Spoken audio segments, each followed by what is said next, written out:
والسلام على سيد المرسلين. أما بعد فقد قال عز وجل بعد أعوذ بالله من الشيطان الرجيم بسم الله الرحمن الرحيم يوم يعض الظالم على يديه يقول يا ليتني اتخذت مع الرسول سبيلا يا ويلتى ليتني لم أتخذ فلانا خليلا وقد أضلني عن الذكر بعد إذ جاءني وكان الشيطان للإنسان خذولا. صدق الله العظيم. Alhamdulillah, as we're all aware, the purpose of this is to have some development of our relationship with the Qur'an and our understanding of the Qur'an generally. So Allah SWT obviously has given us this book, and within the book Allah SWT in many different ways He explains what kind of relationship we are meant to have with the Qur'an. So for example, Allah SWT, He describes the Qur'an as a dhikr, as a reminder.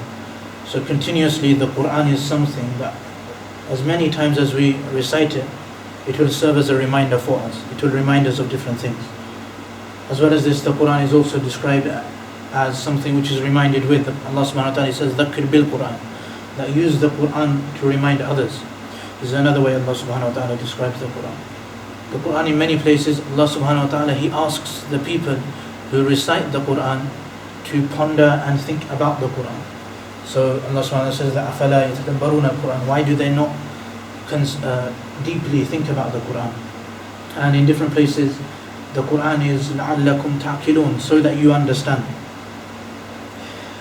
And these are different purposes of the Qur'an. So the Qur'an we all have access to it. We all have the ability to recite it.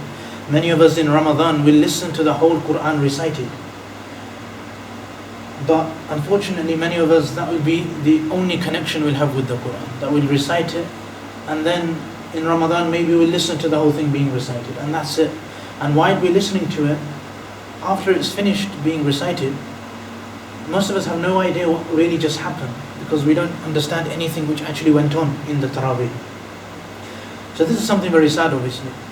But Allah SWT, when He describes the Qur'an in the Qur'an, then when He describes it as a reminder, this shows that it's something that we are meant to use to benefit ourselves and to remind ourselves about the purpose of our lives.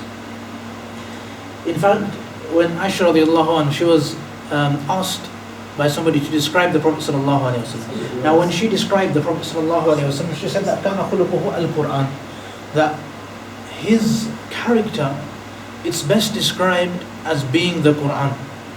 His character is nothing but the Qur'an. This is how she described the character of the Prophet ﷺ. So it's possible for a person to act in a way which is entirely in line with the teachings of the Qur'an. So this is how the Sahaba radiallahu anhu would understand the Qur'an, that the Qur'an was something to be acted upon. When you ask how does the Prophet act, he acts in line with the Qur'an completely. His khuluq, his character, his way of dealing with people is the Qur'an. It's how the Qur'an teaches people to behave. And obviously the Qur'an teaches us to act in the same way that the Prophet ﷺ would act. Obviously the ayah that we recited is when on the day of Qiyamah, يَوْمَ يَعَدُّ الظَّالِمِ, that a wrongdoer on the day of Qiyamah, he will bite, he will be biting or eating away at his hand. So he will be so put off by everything that's happening on the day of Qiyamah. He'll be so worried, he'll be so concerned that he will start biting away at his hand. This is the concern he will have for himself. So Allah subhanahu wa ta'ala describes the zalim as somebody who will do this. And then the zalim, he will carry on to say that يَا لَيْتَنِ اتَّخَذْتُ مَعَ الرَّسُولِ سَبِيلًا, that I wish I had taken a path with the Prophet sallallahu alaihi wasallam. I had acted in the same way that the Prophet sallallahu alaihi wasallam used to act. This is the request, and this is the demand which he would have of himself. That why is it that I did not act the same way the Prophet ﷺ used to act? So this is one of the things which the Qur'an teaches, that we act the same way the Prophet ﷺ used to act. And on the day of Qiyamah, a person, if he had chosen that path, if he had chosen the character of the Prophet ﷺ, if he had chosen to act similar way to those ways which the Prophet ﷺ acted, then on the day of Qiyamah, he will not have this regret on himself. However, the ayah carries on that يَا وَيْلَتَى لَيْتَنِي لَمْ أَتَّخِذْ فُلَانًا خَلِيلًا, I wish I hadn't taken somebody else as a friend, so and so as a friend. So he would wish that he had kept and stuck to the Prophet ﷺ and not gone away from the Prophet ﷺ and taken other people as friends.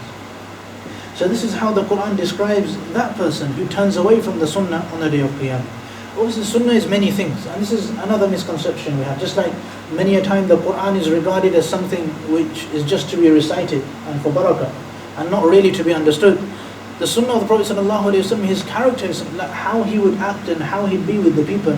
Many a times, obviously one very famous problem is people come to the masjid to pray salah, but on the way to the masjid they will park their cars inappropriately, causing harm to other people. So this is one thing which is, it doesn't make sense that a person does something completely haram to come to the masjid. When a person comes into the masjid, if you went to somebody's house for example, and there was a shoe rack on the side, then none of us would just leave our shoes on the floor. We don't have decency that I've come to somebody's house, I've been invited as a guest. So we'd pick up our shoes and put it on the rack, just like any decent person would. But unfortunately we find that when people come to the masjid, they find it's okay just to walk in, run in and leave the shoes wherever on the way in. Despite we know that mashallah people with wheelchairs very often have to use this entrance. But people who just leave their shoes on the way on the floor with no tartib, with no organization, because of the lack of regard that a person has for the masjid. So this is all from the Sunnah of the Prophet ﷺ. The Prophet would not give harm to his neighbours. Just like if we come to the masjid and park on everybody else's driveways and block everybody else's cars, we're giving a lot of taklif to the neighbours. This is something the Prophet ﷺ will not do. This is against the Sunnah. So this is the way the Qur'an teaches us to do these things.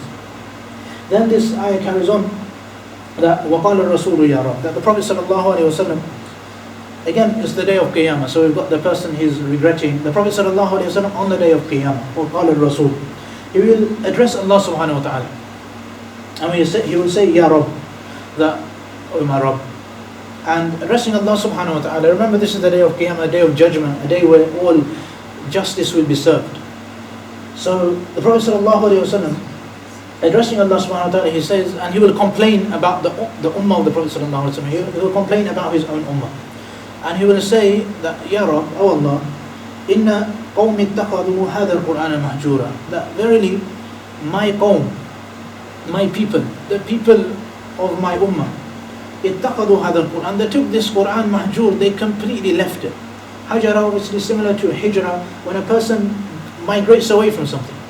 So the Prophet ﷺ, he will complain about the ummah that they took the Qur'an and completely left it, and left it way behind. When a person does hijrah, he leaves a certain area and he doesn't make an intention to go back there. So this is how the Prophet would describe our relation with the Qur'an. And certain of us will fall in this category, that we take the Qur'an and our relation with it is mahjur, that we completely migrate away from it and we have no connection with it. So the way it's painted here is that it's going to be the day of Qiyamah. The Prophet ﷺ is in essence going to be the barrister against us at that time, if a person falls in this category. And his evidence in essence will be the Qur'an itself.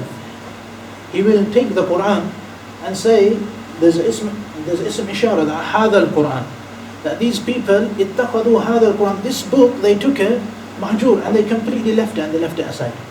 So this is something which really gives us a lot to reflect upon, that how much effort we are required to do and how much pondering and aql we need to continuously use to understand the Qur'an and develop our relationship with the Qur'an, in order for us not to fall into this category where the evidence that's brought is the Qur'an and the barrister that brings this evidence is the Prophet ﷺ against us.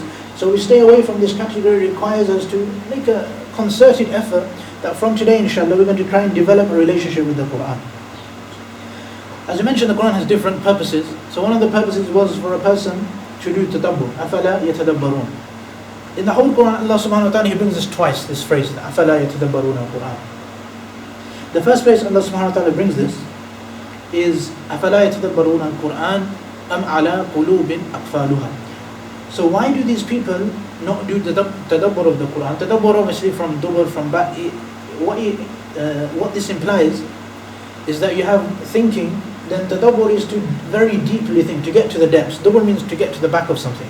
So you have the surface of the Qur'an, and many people ignoring the surface, what they do is they only take the surface. Just like a person can look at an ocean and presume that there's nothing underneath, there's nothing living, and he can look at the sea and think, how nice it looks.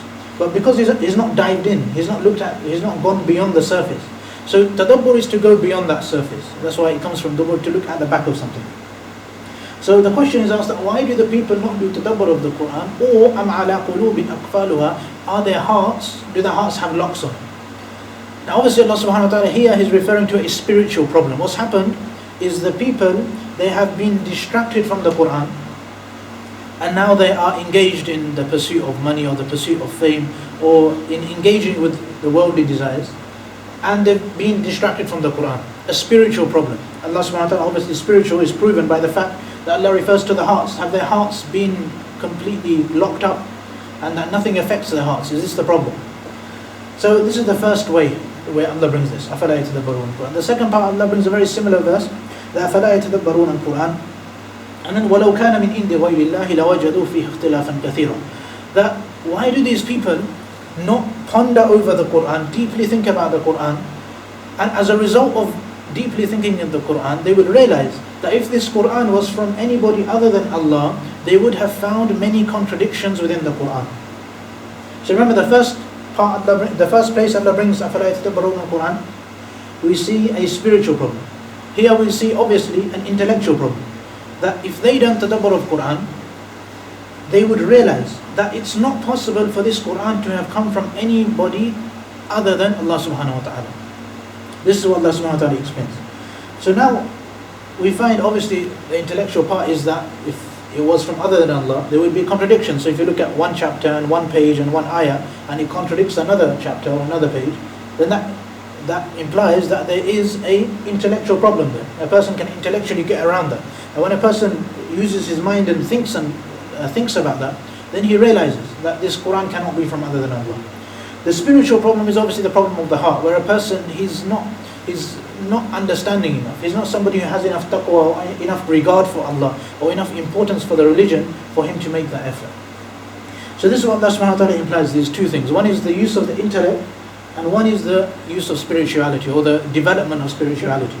Two things which Allah SWT He shows to us.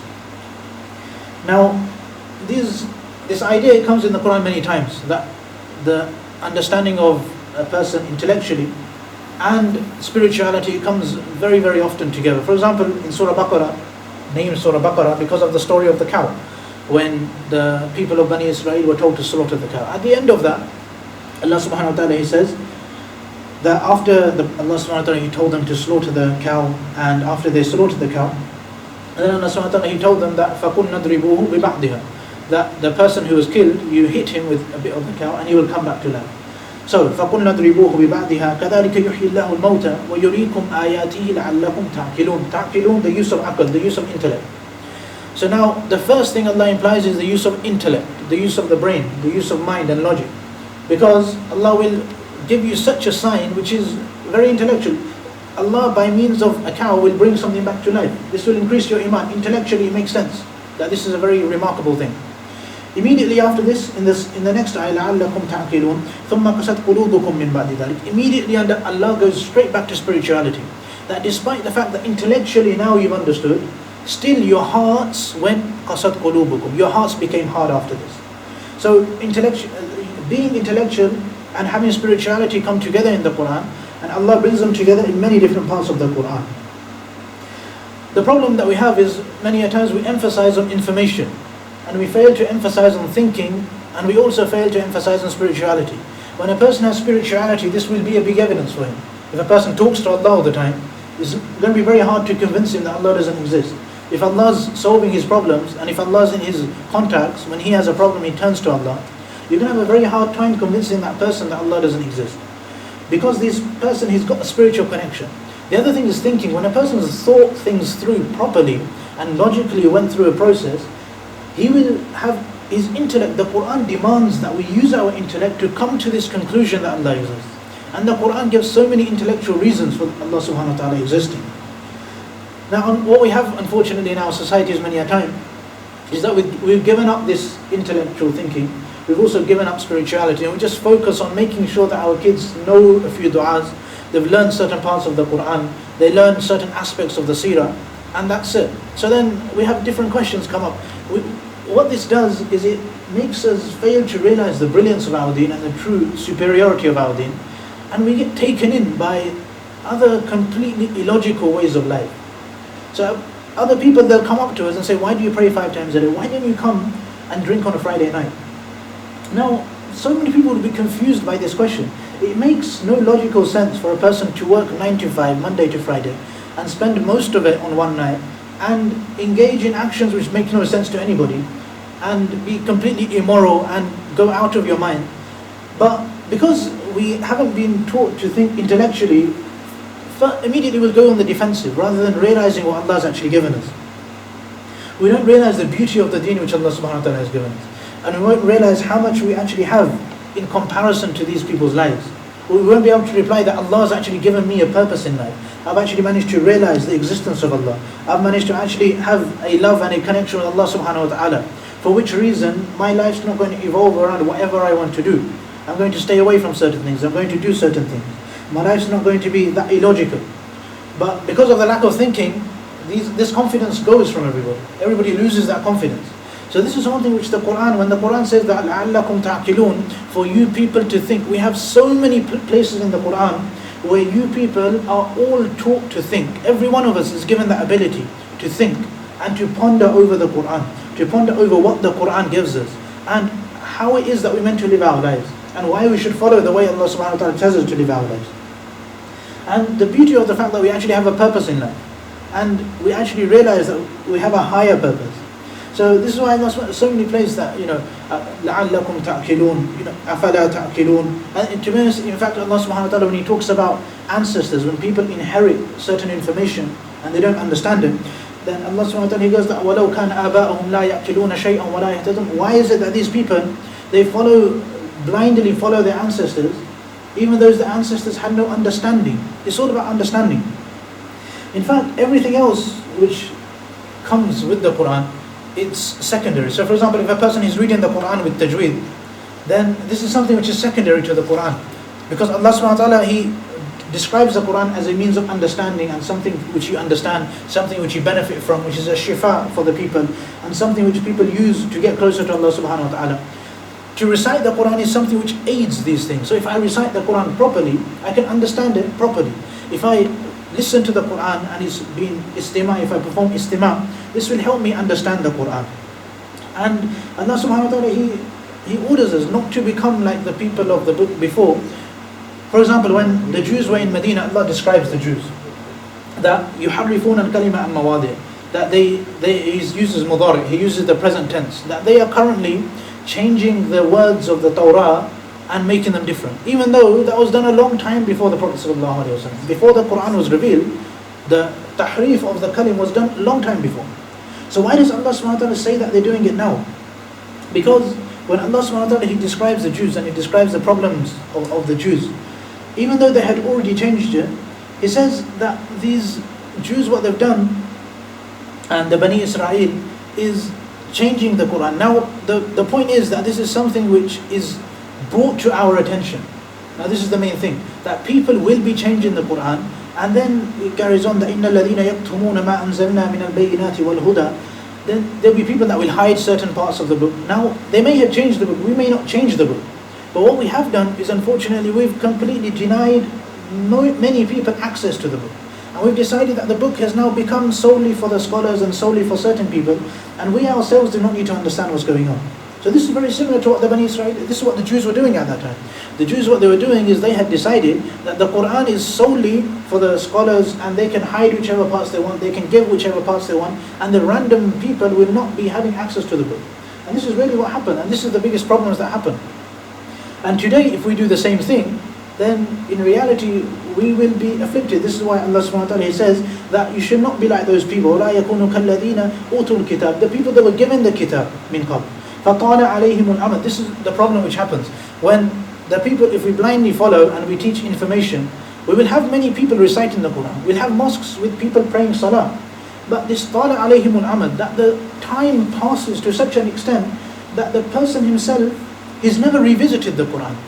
His own Islam is solely because he was born a Muslim. So because he himself has not revisited the Qur'an, he has not intellectually thought about the Qur'an, he himself, the outside will remain as a person who may come to the masjid occasionally, but in reality, his inside will be gone. He will not have use the Qur'an to purify his inside. He will not be taking a reminder from the Qur'an regularly. So the outside, apparently he'll be a very good Muslim, but inside, the whole point of the Qur'an will not be benefiting his inside anymore. So these are the benefits to take from the Qur'an.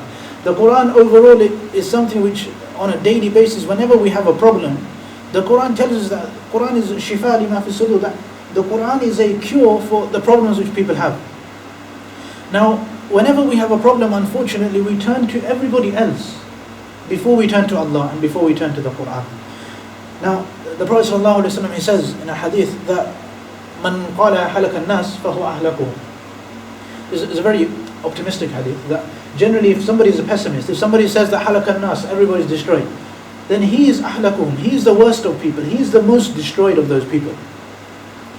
Why? Because whenever, what we see in the Qur'an is the Qur'an will present problems, the Qur'an will present shirk, the Qur'an will present problems of zina and a person, people not praying and people oppressing and people stealing. The Qur'an will present all of these problems.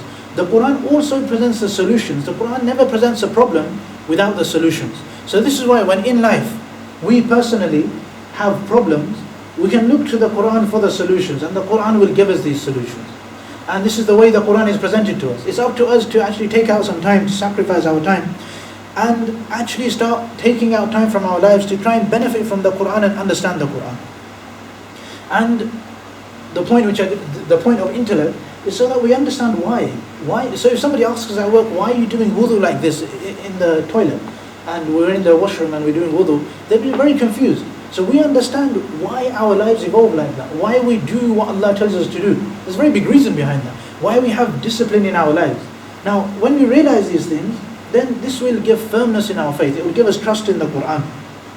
And then when we emphasize this thinking by studying the Qur'an properly, and a person actually starts thinking properly for himself, then when people publish books against Islam, or somebody makes a video on YouTube against Islam, we won't have to tell everybody stay away from that video, or don't read this book, or we won't have to write letters to the authors to stop publishing this book like many people do.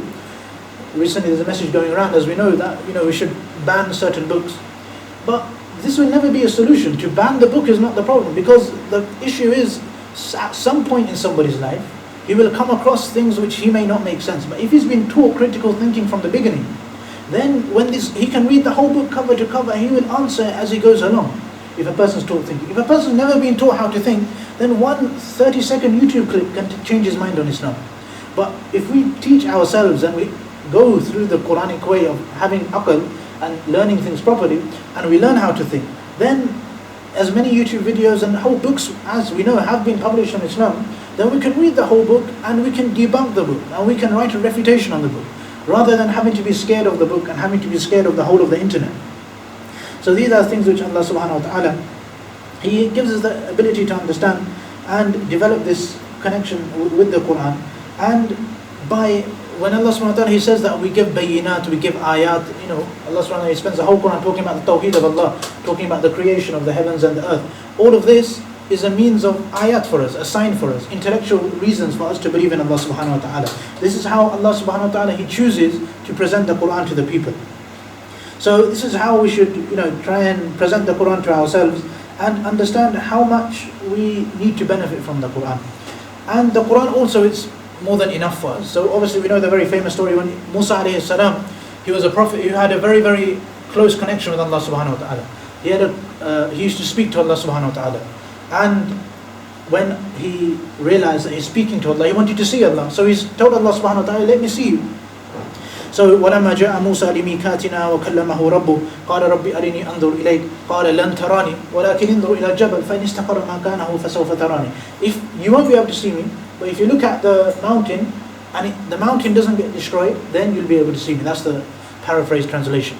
After this, so Musa alayhi salam made a request to see Allah. What does Allah say after that? Now Allah subhanahu wa ta'ala, He says that I've blessed you so much. What is the blessing which Allah subhanahu wa ta'ala says? He says that قَالَ يَا مُوسَى إِنِّي اسْتَفَيْتُكَ عَلَى النَّاسِ بِرِسَالَاتِي وَبِكَلَامِي فَخُذْ مَا آتَيْتُكَ وَكُنْ مِنَ الشَّاكِرِينَ. In essence, Allah says, I've given you revelation. I speak to you. This should be enough for you. And alhamdulillah, Musa alayhi salam had direct revelation. We still have this risala. Allah subhanahu wa ta'ala gave us the revelation as well. We still have the Qur'an before us. Just like Musa alayhi salam. And when Musa asked for more, he asked to see Allah. Allah says, خُذْ مَا أَعْطَيْتُكَ, take what you've been given. You're asking for more than you've been given. Be grateful. وَكُمْ مِنَ الشَّاكِرِينَ. So this is how Allah SWT responds. The Qur'an in essence is always going to be enough for us. Allah even asks in another part of the Qur'an, أَوَلَمْ يَكْفِهِمْ أَنَّا أَنزَلْنَا عَلَيْكَ الْكِتَابِ, that is it not enough for them that we reveal you the book and يُتْلَى عَلَيْهِمْ, this aayaat of the book are revealed to them. So the point of today's lesson, obviously we haven't started in any particular surah or any order. The point of today was just to reiterate how much work is needed for us on the Qur'an and how much we need to develop our relation with the Qur'an. And inshallah, this is something inshallah we'll develop on a weekly basis, and it's important that we try and reflect on what's said and try and think about what's said. So obviously if we just listen and then go away and never think about it again, it's very difficult to benefit. So we think about what's said. From next week inshallah, obviously it's a decision on what to start with, but it was a no-brainer to start with Surah Fatiha obviously, because on a regular basis we read it on a daily basis, and if we still don't know what it means and how it's, why we're reading it, hundreds of times a week, we're making this dua to Allah in Surah Fatiha. So if we haven't quite figured out why we're doing that, this is the place to start inshallah. So after that inshallah we can reflect on Surah Fatiha and we read it all the time. So for today inshallah, what hopefully we'll all take away is the need that we have of increasing our understanding and relationship with the Qur'an. So I hope that's made sense to everybody. Anybody who's got any question can ask inshallah, and I make dua that gives me and all of us the ability to act accordingly.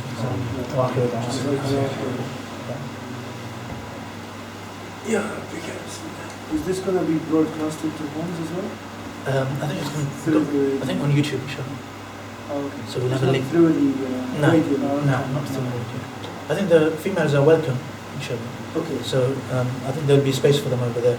So they want to know. Thank you. Thank you.